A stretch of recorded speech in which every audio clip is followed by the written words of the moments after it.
আমরা আজকে সবাই চলে যাচ্ছি ঘুরতে মাওয়া। তো গাড়িতে সবাই উঠে পড়ছি, সবাই বসে গেছি যার যার মতে। তো আসসালামু আলাইকুম, সবাই কেমন আছেন? আশা করছি সবাই ভালো আছেন। Welcome to my new blog. তো আজকে মাওয়ার পথে যেতে যেতে আপনাদের সাথে গল্প করতে করতে যাব। এই ঈদের ছুটিতে এমনিতেই তো রাস্তা অনেক নিরিবিলি থাকে, তো আমরা তখনই যাচ্ছিলাম ঈদের ছুটিতে। তো রাস্তা এত সুন্দর নিরিবিলি ছিল তা বলার মতো না, পরিবেশটা অনেক সুন্দর ছিল। গাড়ির কোনো গ্যাঞ্জাম ছিল না, মানুষের কোনো গ্যাদারিং ছিল না, মানে সব মিলিয়ে অনেক ভালো ছিল। আর সংসদ ভবনের সামনে দিয়ে যখন যাচ্ছিলাম না, মানে পরিবেশটা এত সুন্দর ছিল তা বলার মতো না। তো এখানে একটু গাড়ি রাখতে চেয়েছিলাম, গাড়ি রাখতে দেয়নি। গাড়িতে বসে সবাই যার যার মতো গল্পগুজব করছে। গল্প করতে করতে আমরা চলে আসছি মাওয়া। এখানে আমরা মানে রেস্টুরেন্ট সিলেক্ট করতেছিলাম যে কোনটায় যাব, কোনটায় খাবো। তো সবাই বলতেছিল যে কুটুম বাড়িতে খাবো। তো যেই কথা সেই কাজ, সবাই চলে গেলাম কুটুম বাড়িতে। তো কুটুম বাড়ির ভিতরে পরিবেশটা ছিল অনেক সুন্দর। সবাই এর জন্য এইটাই সিলেক্ট করলাম। তো এখানে ঢোকার সাথে সাথে তো যে যার মতে মানে ছবি তুলতে ব্যস্ত, সবাই ছবি তুলতেছিল। আমি আবার এদিকে মানে ঘুরে ঘুরে দেখতেছিলাম। তো এই পাশে দেখলাম যে সবাই আবার ফ্রেশ হচ্ছে, তো আমিও সেখানে যে একটু ভিডিও নিলাম।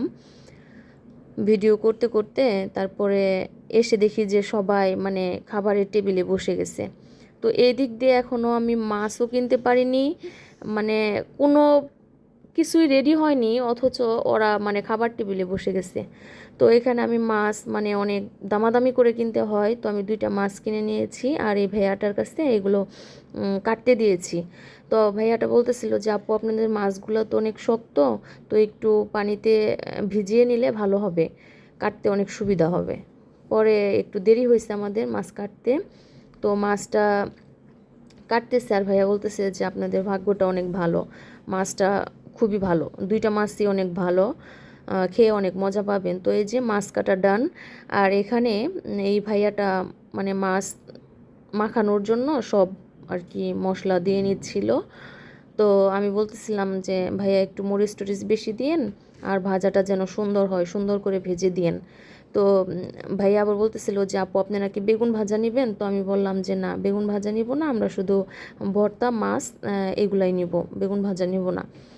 পরে এদিকে আবার আমার ভাগ্নি ও এসে বলতেছে যে আমি একটু ভিডিওতে থাকি, মাছটা আমি একটু নাড়া দিই।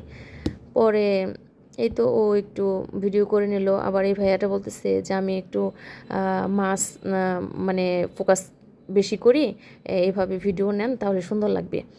পরে যে এইভাবে আর কি ভিডিও নেওয়া হচ্ছে, মাছগুলো ভেজে নিচ্ছে ভাইয়াটা। তো ভেজে আবার এই লেজগুলো আমাদের কাছে আলাদা করে দিয়ে দিছে।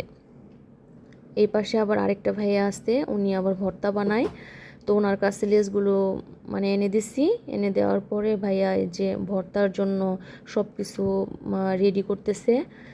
আর ওনাদের ভর্তা বানানোর মানে আইটেমটাই অন্যরকম, খুব সুন্দর করে বানায় আর অনেক তাড়াতাড়ি। আর এই যে মাছের যে কাঁটাগুলো ফেলতেছিল, মানে আমি দেখে তো অবাক। আমরা বাসায় যদি মাছের ভর্তা বানাতে যাই, মাছের কাঁটা মানে বাছতে বাছতে একদম ক্লান্ত হয়ে যায়, আর এই ভাইয়াটা এত সুন্দর করে মাছের কাঁটাগুলো বেছে নিল, খুব ভালো লাগছে দেখতে। তো এই যে ভর্তাটা বানাচ্ছে, আমি আবার বলতেছিলাম যে ভাইয়া ঝাল একটু বেশি দিবেন, ভর্তাতে ঝাল বেশি না হলে ভালো লাগে না। পরে ঝালটাও একটু বেশি দিয়েছে। তো আমি আর কি ভর্তা বানানোটা দেখতেছিলাম যে কিভাবে বানায়, এটা আবার বাসায় যেয়ে ট্রাই করব। আর এখানে টমেটো শসা এগুলোর সালাদ তৈরি করে দিচ্ছিল। এই যে সব কিছুই আমাদের রেডি, এখন নিয়ে যাব খাবার টেবিলে। এই যে আনা মাত্র এক একজন শুরু করে দিচ্ছে খাওয়া। আমি আবার এদিক দিয়ে মানে দেখতেছিলাম যে কে পেলো কে পেলো না, সবাইকে দেখতেছিলাম। আর আমি ওদের মানে গাইডলাইন হিসেবে গিয়েছিলাম, আমাকে রেখেই সবাই খেতে বসছে, যে আমি সবার লাস্টে খেতে বসছি। তো মাছটা মুখে দেওয়ার পরেই মানে অনেক ভালো লাগছে। তো আমার চাচিমা আবার বলতেছিল যে ডালটা অনেক মজা হয়েছে, তুমি একটু ডাল নাও। পর আমি ডাল নিয়ে আর কি ভাতগুলো খাইছি, অনেক ভালো লাগছে। এদিকে আবার একটা মামার দোকান ছিল চায়ের, তো সবাই আবার বললো যে চলো ওইদিকে একটু চা খাই। তো চা খেয়ে আমরা এই যে চলে আসছি ঘাটে। এখানে সবাই গাড়ি থেকে নেমে নিচ্ছে। আমি বলতেছিলাম যে একটু ভিডিও নেই, তোমরা একটু আস্তে আস্তে মানে নামো। তো সবাই মানে ব্যস্ত হয়ে গেছে, কার আগে কে নামবে ধুলায় অন্ধকার। তো ওই যে আমার চাচিম্মা সবার লাস্টে নামছিল। উনি মানে অনেক রুগী, গাড়িতে উঠতে পারে না, মানে একরকম জোরপূর্বক ওনাকে ধরে নিয়ে গেছি। তো যে বলতেছে যে আমার অনেক ভালো লাগছে, আমার কোনো খারাপ লাগেনি। পরে বললাম যে হ্যাঁ, মাঝে মধ্যে ঘুরতে হয়, আবার নেক্সট টাইম যাব আবার কোথায়। তো চাচিমা বলতেছে হ্যাঁ আবার যাব বেড়াইতে।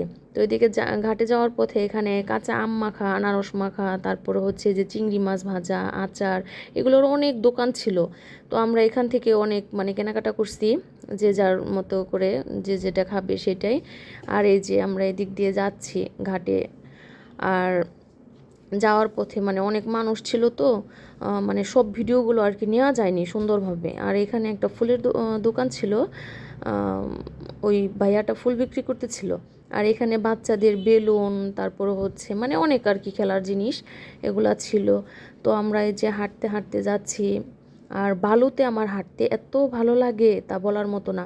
মানে হাঁটতে হাঁটতে গেলে আসে না যে পাটা একটু মানে ফসকে যায়, এটা আমার কাছে খুব ভালো লাগে, এটা আমি খুব এনজয় করি। তো যাওয়ার সময় দেখতেছিলাম, একটু ঢং করে হাঁটতেছিলাম আর পা দেখতেছিলাম, মানে পাগুলো একটু দেখতে ভালোই লাগছিল বালুর উপরে। তো পরে আর কি ঘুরে ঘুরে একটু ভিডিও নিলাম। তো ভিডিও নিতে নিতে ওইদিকে আবার আমাকে মানে ডাকতেছিল ছবি তোলার জন্য। তো তার জন্যই সেদিকে যাচ্ছি। যাওয়ার পথে দেখলাম যে সবাই যার যার মতে মানে এক একজন এক এক দিকে চলে গেছে ছবি তোলার জন্য। আবার এখানে এই ভাইয়াটা গান গাইতেছিল, ভয়েসটা অনেক সুন্দর। এটা একটা জাহাজের মধ্যে আর কি বুফে। তো আমরা যখন গিয়েছিলাম তখন এটা অফ ছিল, ওটার ভিতরে যেতে পারিনি। পরে আবার আমি আবার মানে হাঁটতেছিলাম, আনফর্চুনেটলি একটা ভিডিও নিয়েছে। তো ভিডিওটা খুবই সুন্দর হয়েছে, সেইটাও আমি এখানে অ্যাড করে দিলাম। আজকের ভিডিওটি এই পর্যন্তই। আল্লাহ হাফিজ সবাইকে।